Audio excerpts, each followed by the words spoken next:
Ang pag-aaral po natin tonight ay related pa rin po sa commitment. Ayan. So pero since tayo po ay nasa prayer, so gusto ko pong pag-aralan natin, patuloy po nating maunawaan yung kahalagahan ng being committed to corporate prayer and worship. Yung ginagawa po kasi natin tonight, corporate prayer po ito. We are praying na magkakasama. Amen. So kukuhanin po natin yung ating main text sa Hebrews chapter 10, verse 25. Dito po sa ating mundo, fast-paced na po talaga, yung importance ng committing to corporate prayer and worship minsan no overlooked. Kasi nga, di ba, yung mga tao minsan commercialize, minsan busy, ang dami na pong ginagawa ng tao. Minsan wala na talagang time para mag-meet all together in a platform like this para makapanalangin. Yet the Bible emphasizes kung ano po ba yung kapangyarihan at kahalagahan na yung mga mananampalatayang katulad po natin, we come together regularly para hanapin po natin ang Diyos and then magpalakasan tayo. Di ba nakaka-bless kapag nakakapakinig po tayo ng mga testimonies, mga praise reports ng ating mga kapatid. So na-encourage tayo, di ba?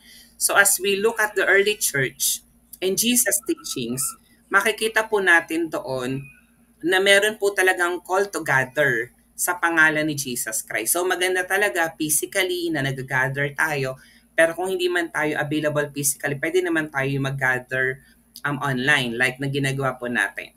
Kasi it fosters unity and then strength and then spiritual growth. Yan. So sabi nga ng Hebrews 10:25, not giving up meeting together as some are in the habit of doing, but encouraging one another, and all the more as you see the day approaching. So basahin ko po sa Tagalog. Sabi po dito, paalala po sa atin ito, huwag daw nating kaliligtaan ang pagdalo sa ating mga pagtitipon. So, minsan kasi katulad dito, gaya daw na nakasanayan ng iba. Minsan yung iba, di ba, so nasasanay na sila na isang taon, isang buwan, hindi na nagpe-pray, hindi na nag-church. So, praise the Lord na tayo pong narito. Tayo po ay naunawaan natin yung kahalagahan ng pag-attend ng ganitong pagtitipon. Sa halip, palakasin natin ang loob ng isa't isa. Lalo na ngayon nakikita nating malapit na ang araw ng Panginoon. So, di ba totoo yan? Kung babasahin mo ang Bible, nakikita mo na ngayon, talagang ang dami na pong nangyayari, di ba? So, tunay na malapit na po ang pagbabalik ng ating Panginoon. So, kailangan na patuloy tayong nananalangin, patuloy na nag-encourage po tayo ng bawat isa. So, 3 points lang ang gusto ko sa ating iwanan tonight. Number 1, merong strength in unity.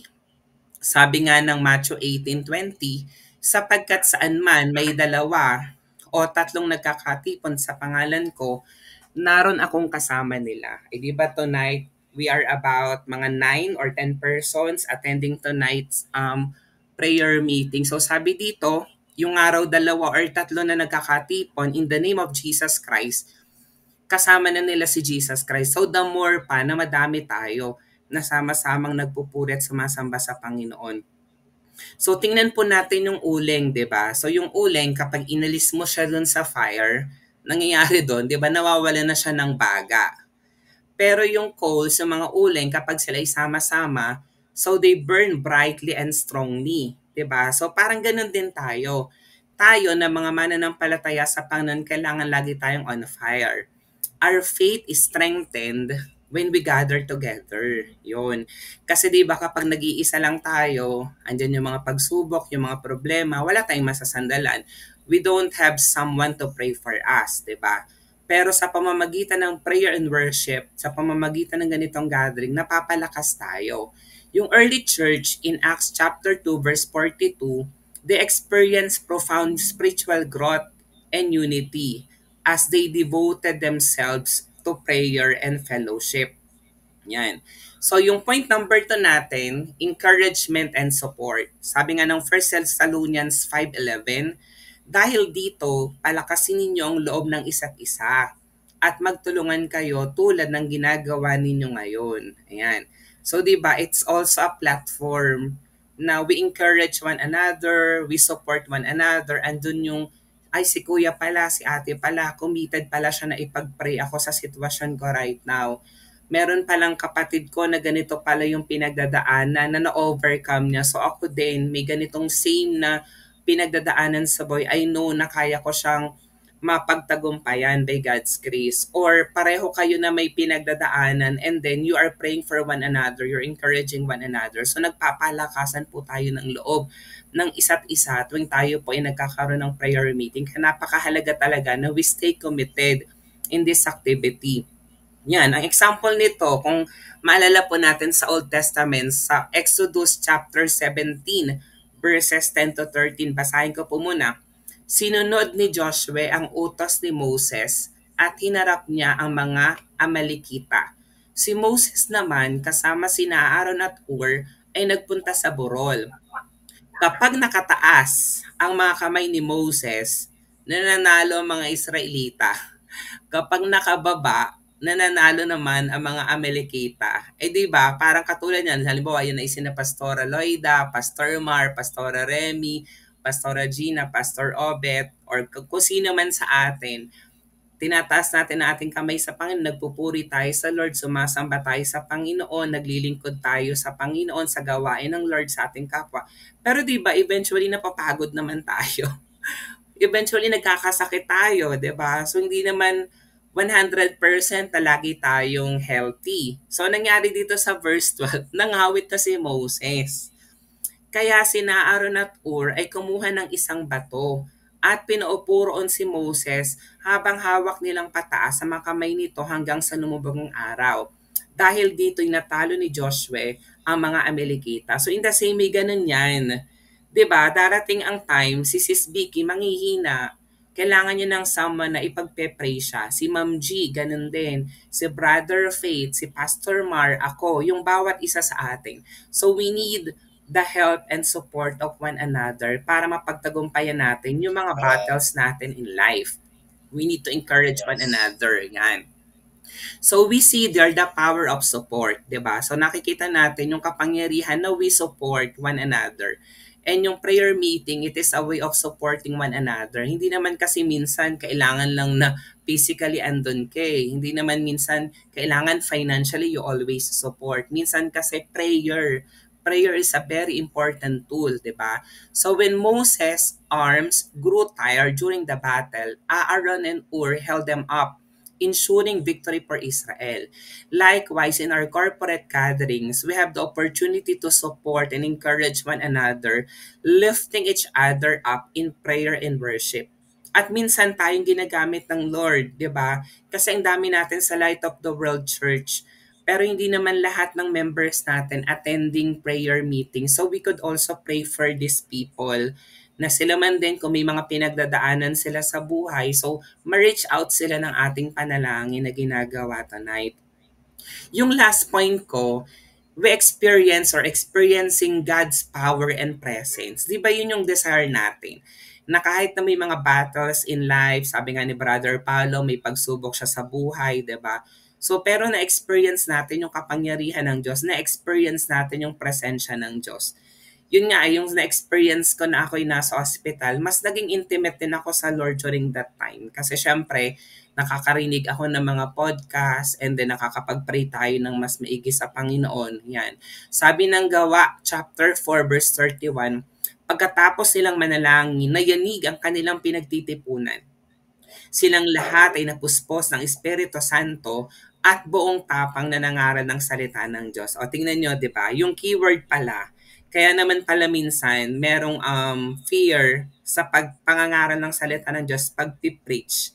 Kasi nga, minsan hindi na-experience yung power of the Holy Spirit. So we needed to be empowered by the Holy Spirit. We need to feel the presence of the Holy Spirit para magkaroon tayo ng boldness sa pangangaral ng salita ng Diyos. Hindi lang sa pangangaral ng salita ng Diyos, even in handling kung ano man yung conflicts, mga problema, mga battles in life na ating kinakaharap. So when the believers in the early church gathered to pray, they experienced God's power in remarkable ways.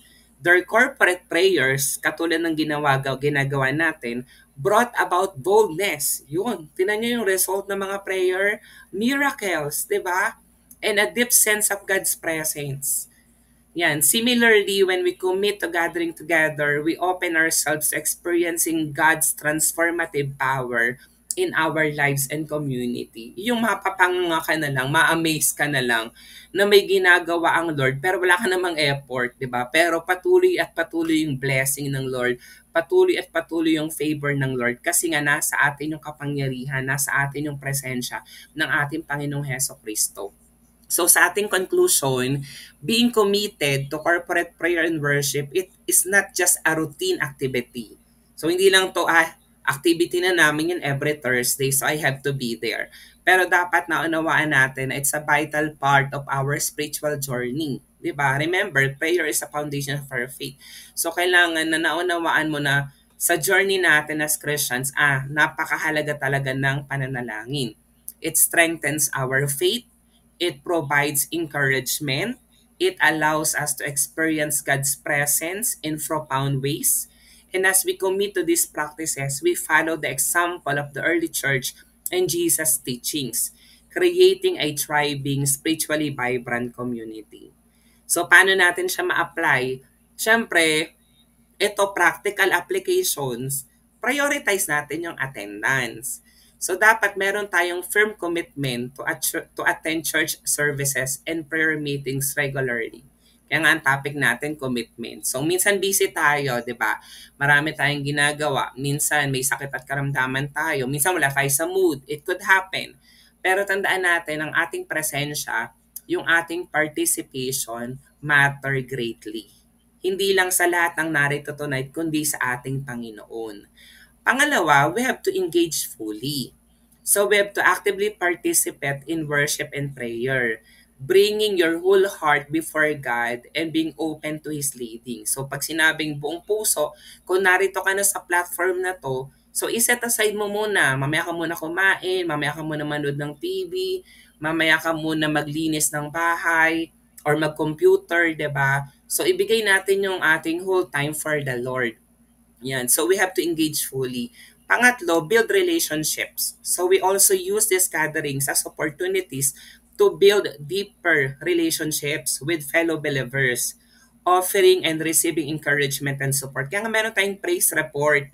Kaya kanina 'di ba si Pastora Loida, kinakamusta tayo. Kasi hindi lang naman tayo, magpe-pray tayo, 'di ba? Pero we build relationship, 'di ba? Now we are telling everyone na available tayo para sa bawat isa na pwede tayong lapitan anytime. And point number 4, pray for revival. So we have to join in praying for a fresh outpouring of the Holy Spirit in our church. So we always have to ask God to bring revival and renewal in our church. At ako po ay naniniwala na ginagawa na po yun ng Lord sa ating mga buhay. Amen. Sa ating simbahan. So by embracing the importance of corporate prayer and worship, we strengthen our faith. Yan, tumatatag ang ating pananampalataya. We build up the body of Christ. Yan, yung lahat ng mga naniniwala kay Jesus Christ, binibuild up natin yan. Kabahagi tayo niyan. And we become a beacon of hope and love in our communities. So sabi nga ni Richard J. Foster, through prayer and study, worship and service, we regularly digest God's Word into the core of our being, where it feeds and transforms us. So continue to do that for God's glory. Amen? Amen.